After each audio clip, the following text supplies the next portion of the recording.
Hi, my name is Marin. Welcome to WorkoutPanther Yoga. Today I'm going to be sharing with you a 5-minute nighttime yoga routine that you can do to get better sleep, increase flexibility, and wake up feeling relaxed and rejuvenated.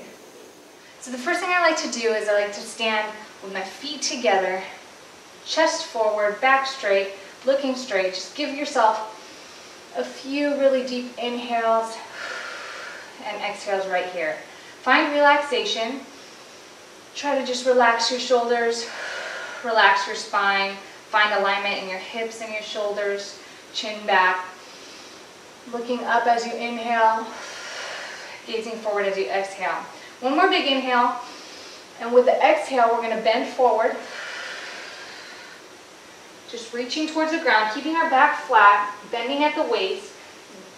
Rock forward and backwards so you feel your weight evenly distributed in between your toes. You can slightly bend your knees so they're not hyperextended. Try to relax your hamstrings and your glutes. And if you need to, lead with your fingers forward and your chin down to your chest and dangle a little bit.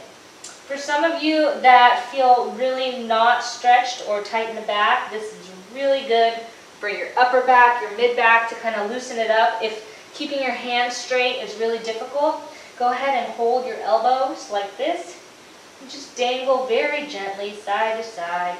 You don't have to rock so much, just do what feels comfortable. Focus on relaxing the calves, relaxing the hamstrings, relaxing the glutes. Inhale, straighten your back.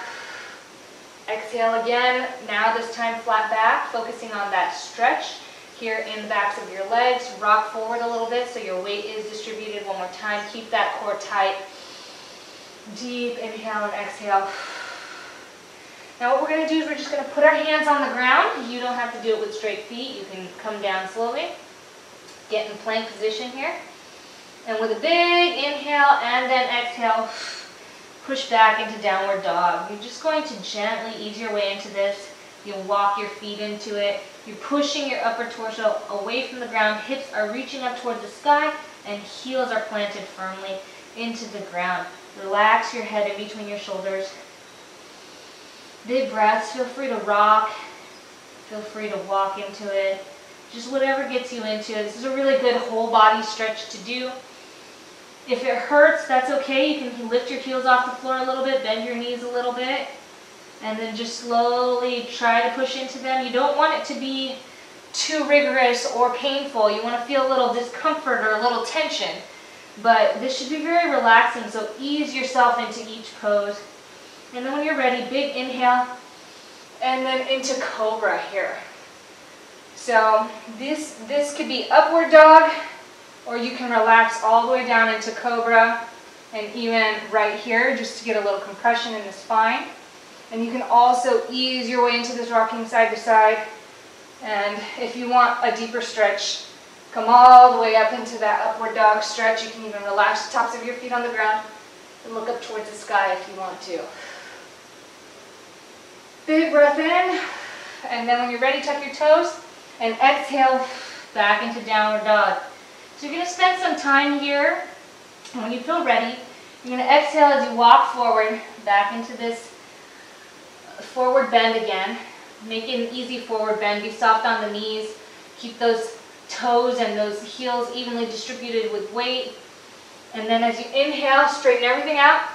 And then exhale again, coming back down to that deep forward bend stretch. And again, if you get here and it's a little too intense, go ahead and soften the knees and dangle a little bit. And then if you want to, straighten out that spine, straighten out those legs, and keep them straight again for a more intensive leg stretch. So I like this because we cover the whole body, but then when you're done repeating that whole flow a few times, we're just going to lay down or sit down on the ground. I like to gently stretch my head side to side, ear to shoulders, also looking up and looking down. Spending a few moments there really in order to maximize the effectiveness of your stretch and increase flexibility. You really want to hold something like this at a very gentle posture for about 30 to 60 seconds. So you can do them a few times, and you're really going to notice a big difference if you put that time in. After I get done stretching my neck, all four quadrants, side to side, up and down, I'm going to lay down, the best place to be right here, and then go ahead and pull each knee up to the chest using these fingers. Gently pull them up. And you'll feel that compression right in your hip here. And we'll do both sides for 30 to 60 seconds each, and then rotate. Oh, just like this, that feels so good. And that rotation just really releases the spine and makes it super receptive to all the other stretching that you've done in your limbs and the whole body. So you want to make sure this shoulder stays on the ground. And if this is too difficult for you, you can unhinge your ankle from your knee and just make a 90-degree angle with the bent knee. And you're going to just gently place this hand on top and look away from your rotating knee. You can also bend both legs like this if it's too difficult to keep one leg straight as well. But this is the easiest variation, and then you go a little bit more difficult and then even deeper into that stretch, which should feel very relaxing, focusing on keeping that shoulder on the ground and looking away from that rotated knee. And then we can just go ahead and bring our knees to our chest, hug them, and roll a bit. If you feel like it, you can pull. Just get a little upper spinal stretch there, pulling your face to your knees. And then laying here in Savasana for a few moments, or a few minutes really, when you're done, to feel relaxed and really receptive towards all that stretching. So you can feel free to do each flow several times around, like I said, holding each pose for 30 to 60 seconds to maximize your benefits. And you're going to be sleeping so good. You're going to feel so relaxed. And not only that, you're going to increase blood flow, circulation, and flexibility. So give that a try, and thank you for joining me on this nightly yoga routine.